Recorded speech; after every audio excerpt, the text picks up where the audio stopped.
So here's what I will say is that whether you are leaning left or like all the way on the left, or whether you're leaning right or all the way on the right, there is a perception in our society that people on the left and people on the right are truly enemies of each other. And I think sometimes that is true, but I think it's much more rare than we are led to believe.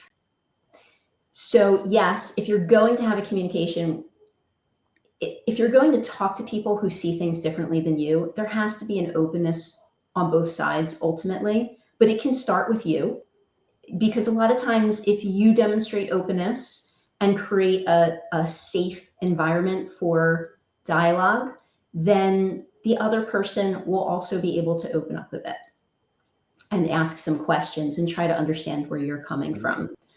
But what I found in my own experience, I actually reached out to someone that I didn't know. He was a friend of my cousin on Facebook.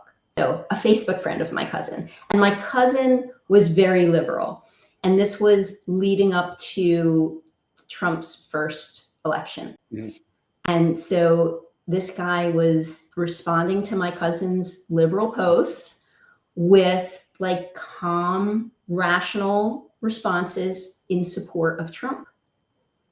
And I decided I was going to reach out to him because I needed to understand what the heck is going on right now. Like, I don't understand why all these people support Trump. So I reached out to him. I'm like, hey, like, we don't know each other yet, but I'd love to have a conversation with you about your perspective on today's politics. And he responded, and we had a series of conversations, and not one of them lasted less than an hour. And, just talking about all the things that people fight about, like gun control, climate change, systemic racism, poverty, like all these different topics. And we got to understand where each of us was coming from. But what was really surprising to me is that we shared so many of the same values. And we even wanted so many of the same outcomes. Like, it was truly surprising to me. But it was really hopeful to me, because what that tells me is people on the other side of the political spectrum want many of the same things, and we're being led down different paths in terms of how we get those things.